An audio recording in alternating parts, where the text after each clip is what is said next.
buhay sa lahat. Andito po tayo ngayon sa ating tutorial tungkol po sa signed documents na requirement po ng ating developer na si Philip.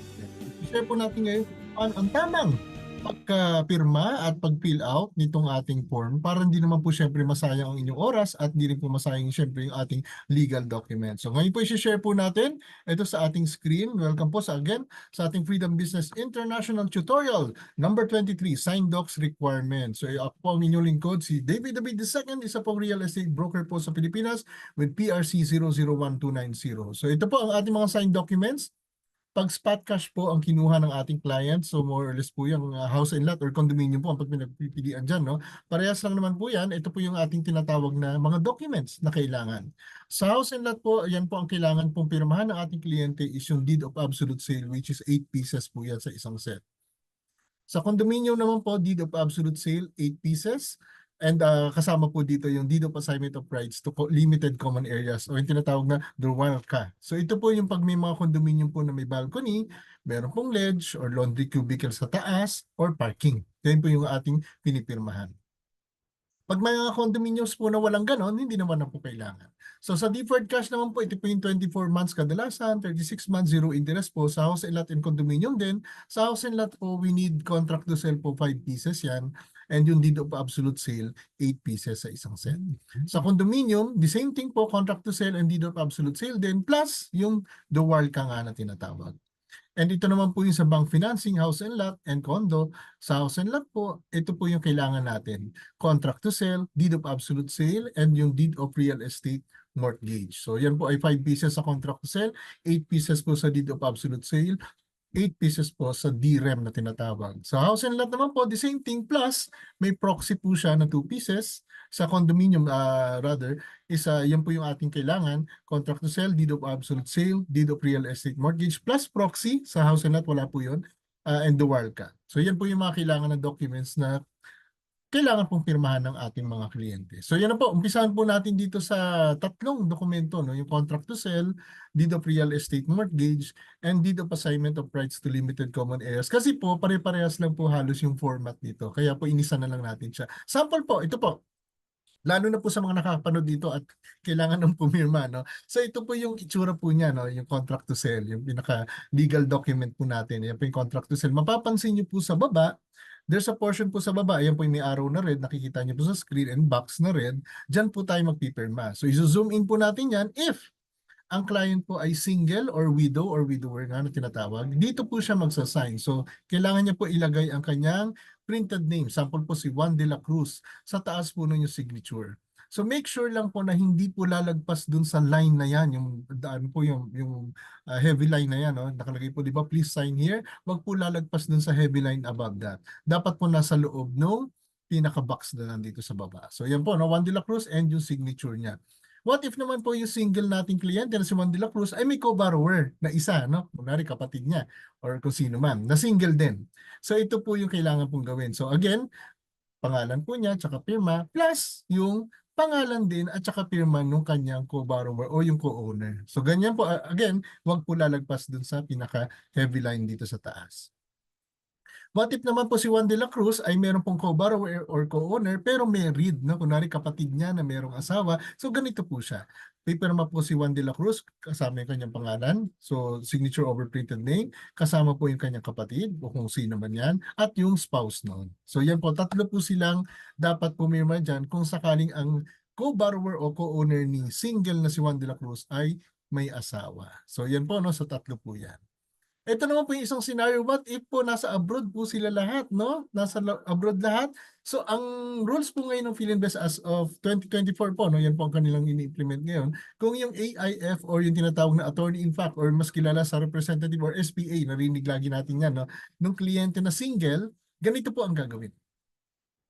Printed name pa rin ng pangalan ng kliyente. Take note po hindi pangalan ng AIF or representative, no? Pangalan pa rin po ni Juan de la Cruz, pero pirma ng AIF. O, yung pinaka-SPE nga na nakagawian na tinatawag, no? So yan po ang kailangan gawin dyan. Pangalan ng kliyente mismo na single at signature ng AIF pag pinadala sa kanya sa Pilipinas. Kasi kadalasan po hindi na pinapadala sa abroad yung dokumento. So yan po. What if naman po yung ating single na buyer ay merong co-borrowers at nasa abroad din yung kanyang co-borrower. So mangyari po dyan, again, pangalan po ng kliyente pero pirma ng AIF. At pangalan ng co-borrower pero pirma pa rin ng AIF. Ayun, so dalawa pala ang pipirmahan dito ng AIF, yung sa single na buyer at saka dun sa co-borrower. So what if naman yung single nating buyer ay merong co-borrower pero married yung co-borrower niya? So ganito po ang mangyayari. Pangalan ng single buyer pero pirma ng AIF. Pangalan ng co-borrower pero pirma pa rin ng AIF kasi siya ang nasa Pilipinas. And yung asawa ng co-borrower at signature pa rin ng AIF. So lahat po effectively, tatlong pirma po yan. AIF pa rin o yung SPA o yung representative ang pumipirma in behalf dun sa tatlo. Yan, clear po ba? At ito naman po, what if married naman yung kliyente? At ito naman yung kliyente mismo ang magpipirma. So ganito po siya, no? Si Juan de la Cruz, pipirma po siya dyan at yung kanyang spouse, let's say kunwari po si Maria de la Cruz, ang kanyang asawa, so dalawa po silang nakapirma dyan at pangalan nila. Paano naman po kung may co-borrower silang dalawa, no? Kapatid kunwari ng isa sa kanila, so ganun pa rin po, si principal buyer, si Juan de la Cruz at ang kanyang asawa na si Maria de la Cruz plus yung co-borrower na single. Yan po, no? So tatlo po silang pipirma dyan. Kung in the event na lahat sila ay yung present during that time or naipadala yan sa abroad or nasa Pilipinas sila. So sila mismo po ang pipirma niyan. But if naman po married po at married din ang co-borrower. So apat ito, no? So si Juan de la Cruz, si Maria de la Cruz, si Pedro Penduco at ang kanyang asawang si Rosa Penduco. Ayan, mga sample lang po yung mga pangalan, no? So yan po, apat po silang pipirma dyan considering na sila ang pipirma during that time. Ito naman po yung isang scenario, what if yung AIF SPA representative ang pipirma para sa married client pag wala sila sa Pilipinas. Ayan, ito po, no? So ganun din po, no? Pangalan pa rin ng kliyente pero signature ng AIF, pangalan ng asawa niya pero signature pa rin ng AIF. So dalawa pong pirma dyan, si AIF ang magpipirma. Huwag po ilalagay ang pangalan ng AIF dyan kasi mali na po yun. Dapat po ang nakalagay dyan ay pangalan pa rin nung mag-asawa na may-ari. At in the event naman po na merong co-borrower, ganun din po, pangalan ng mag-asawa pero pirma ng AIF, pirma ng AIF at yung kanyang co-borrower na single at pirma pa rin ng AIF kung wala siya sa Pilipinas. Pero kung nasa Pilipinas po, pwede naman yung co-borrower ang magpirma niya. Ito naman po yung scenario na married po yung ating buyer at married din yung co-borrower. Again po, ganun din po yan. Pangalan ng lahat, no? Pangalan ng mag-asawa, pangalan ng dalawang mag-asawa na co-borrower. Pero ang lahat po ng pirma niyan, kung sa Pilipinas at si AIF ang pipirma, apat po yan na pipirmahan niya. Ito naman po yung likod ng dokumento. No? So dito po yan, makikita niyo po sa may bandang gitna yan, sa baba, medyo lower, ano po yun, no? Mas mababa ng konti sa gitna, mayroon pong red box dyan and arrow, di ganito po ang pagpirma po dyan. So pag single po ang buyer at siya mismo ang pipirma, dito po sa buyer portion, may nakalagay po dyan, please sign here, ganito po ang pagpirma. Itaas po ng konti from the line kasi po piniprint po ng ating developer, si Philinvest, yung pangalan po dito ng client. So kung masyado pong mababa yung signature, baka matakpan po yung pangalan. So iangat po natin ng konti katulad po na nakikita nyo sa screen. So ganyan po siya. Kung meron naman pong co-borrower, ang single nating kliyente, again, ganun pa rin po, pirma po siya doon sa buyer, pero yung kanyang co-borrower, co-owner, hindi po dito sa spouse magpipirma, kundi sa baba nito. Katulad po niya. Yung nakikita natin sa screen. Yan po, no? At paano naman po kung ang ating buyer na single ay merong co-borrower na married? So, ganun pa rin po, pipirma po si buyer dito sa taas, itong buyer portion, at yung kanyang co-borrower dun sa baba ng spouse, at sa baba pa po nung kanyang spouse din, yung sa co-borrower, kasi mag-asawa sila, no? So, ganyan po magiging itsura. Huwag po lalagyan yung portion ng spouse kasi single pa nga si kliyente. So, ito naman po yung isang scenario na kung saan si AIF naman o yung SPA o representative natin sa Pilipinas ang pipirma in behalf of the single buyer. So ganito po ang mangyayari, no? Magsi-signature po siya dito sa may buyer portion. Again, itaas po ng konti para meron pong space for pangalan. What if naman meron siyang co-borrower? Ganito po. So ganun pa rin, sa buyer po siya pipirma, yung AIF ang pirma po dyan, at yung sa co-borrower, siya din ang pipirma. So dalawang pirma na po ang gagawin ng AIF or representative dyan.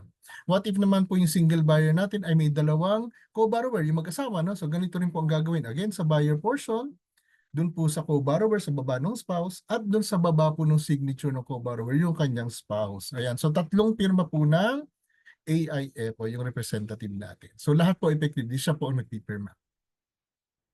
Dito naman po sa ganitong scenario, married naman po yung kliyente natin. Ito na po yun. No? So again, sa single buyer po, ay sorry po, sa buyer, dito po siya magpipirma kasi nag-asawa na nga pala. No? Dito po yung asawa naman niya. Again po, iangat niyo po ng konti para may portion naman po para ma-print ni Philinvest yung pangalan ng mag-asawa. Tapos what if yung married po na kliyente natin ay merong single na co-borrower, ganito po ang mangyayari. So again, parehas din po nung nasa taas, pipirma po silang dalawang mag-asawa dyan sa buyer at saka sa spouse. Sa baba naman po yung co-borrower. Ayan. And what if naman po ay married din ang ating co-borrower? So ganun din po, no? Pipirma muna si buyer, pipirma si spouse, pipirma si co-borrower, at pipirma po yung spouse ng co-borrower. Ayun, so apat na signature pala yun. Ganyan po siya. And what if naman po yung AIF po yung representative ang magpipirma sa Pilipinas. So ito po, no, siya po ang pipirma doon sa in behalf of doon sa married client. Dalawang pirma niya po yan. Both sa buyer and spouse. Ganun naman din po sa may co-borrower na isa na single sa spouses, siya pa rin po ang magpipirma. At pangatlong pirma ng AIF, yung doon naman sa co-borrower. So effectively po siya lahat ang nagpipirma para sa lahat. And ganun din po, pag married po yung co-borrower, apat na pirma po ang pipirmahan ni AIF. Ayan. So yan po. Sana po i-clear ang ating tinuturo ngayon, sinishare. Yung sa deed of absolute sale naman po, medyo iba lang po yung format nito. Ganito po ang format niya. Pero madali lang po din. Parang katulad din po nung kanina. Pero isa lang po itong page. Sa likod po, wala itong naka-print out. So blanco po yung likod niya. Isang page lang po talaga siya na mahaba. So dito po yung pipirmahan sa bandang mas mababa lang na konti sa gitna. So ganun din po, single. Signature ng single po na buyer natin, iangat po ng konti para may portion for the printout na pangalan. Single with co-borrower na single din. So dito sa buyer, yung single. Doon sa baba ng spouse, yung co-borrower. Ayan. Again, wag lalagyan po yung spouse. And what if single naman po at ang kanyang co-borrower ay may asawa? So ganyan po ang kanyang gagawin. Single buyer, dito po tayo. At yung co-borrower sa baba ng spouse at sa baba din ng signature ng spouse ng co-borrower. Ayan. What if yung representative na naman ang magpipirma po sa Pilipinas? So ganun din po, same thing po. No? Yung buyer, siya po ang pipirma in behalf of the single buyer. At doon naman po sa buyer na may co-borrower, siya rin po magpipirma ng single buyer. At doon sa co-borrower, sa baba po nung spouse. And doon po sa mga may co-borrower na may asawa, same thing, si buyer muna sa taas, sa baba ng spouse na portion, yung isang co-borrower at yung kanyang asawa. Lahat po ang pipirma ay yung AIF niya o yung representative. And ito naman po yung sa married naman. So sa married naman po, again, sa buyer po yung principal at sa baba naman po yung spouse. Huwag po kakalimutan ng space para po mapaglagyan pa ng pangalan. Married po with co-borrower na single, ganun din po uulitin lang yan, ganyan. At dito naman po yung co-borrower sa baba ng spouse ni principal. At ito naman po yung married at married din ang co-borrower. So pipirma si principal buyer sa taas, sa spouse yung kanyang asawa, co-borrower sa baba, at yung kanyang asawa din sa babang signature. So apat po yan. And what if naman po yung AIF at representative natin, pipirma, ganun din po. Katulad po ng mga nauna, sa buyer po siya ang pipirma. Pati po sa spouse. Pag may co-borrower po, tatlo din ang kanyang pipirmahan. So sa buyer, sa spouse, at sa co-borrower. At pag married po ang co-borrower, siya naman po din ang pipirma dun sa apat naman. So sa buyer, sa spouse, sa co-borrower, at sa spouse ng co-borrower. No, madali lang naman pala, no? So effectively siya lahat ang pipirma na mga kailangan. So ito pa po yung isa pong document, yung proxy na tinatawag sa condominium po ito kadalasan. Ganito naman pong itsura niya. So isang page lang po siya, na short lang ito, parang A4 size siya. No? So yan po yung ating red box and red arrow. Dito po siya pipirma. So i-zoom po natin yan. Dito po yan sa may name and signature of the buyer. So dito po mapapansin nyo, isa lang yung nakalagay. So ang single po nating buyer, ilalagay po natin ang pangalan niya dyan at saka signature. Ayan. Para naman sa single na may co-borrower, ganito po ang gagawin. Printed name and signature dito. Dito lang po sa may katabi, sa may kanan. Lalagay yung pangalan ng co-borrower at signature niya. So isusulat kamay na lang po natin to. At kung meron naman pong asawa ang ating co-borrower, again, si buyer muna, tapos si co-borrower, and then yung kanyang asawa. So what if naman po yung AIF o yung representative ang magpipirma in behalf dun sa buyer. So sa single buyer po natin, siya ang maglalagay ng pangalan pa rin ng buyer, pirma nga lang nung AIF. Again, inuulit po natin, ang ilalagay po na pangalan po dito, yung buyer pa rin na single, ang pipirma nga lang yung representative.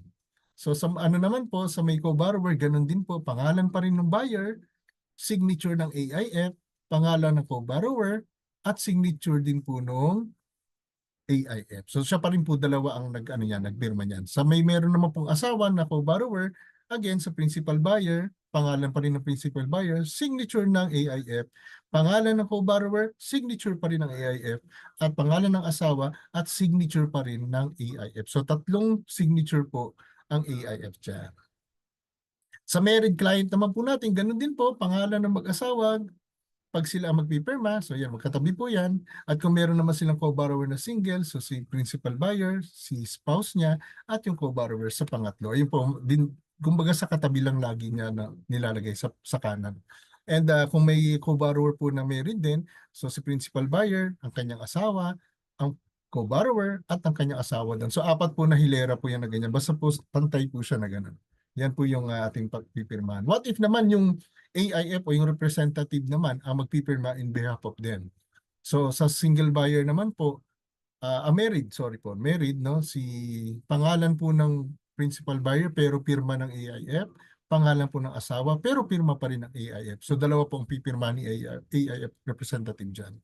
Pag meron naman pong co-borrower, tatlo naman po. So pangalan pa rin ni buyer, pirma ni AIF, pangalan ni Mrs. niya or spouse, signature ng AIF, pangalan po ng co-borrower, signature pa rin ng AIF. So tatlong signature po yan ng AIF o yung representative.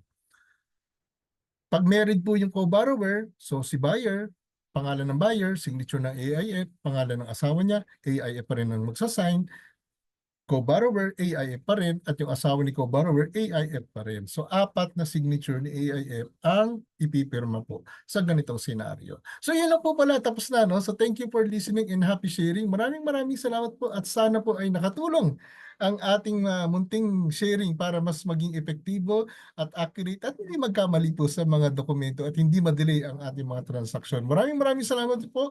Ito muli ang inyong lingkod, David II at mas kilala pong DJ Double D. Maraming salamat. Mapagpalang buhay.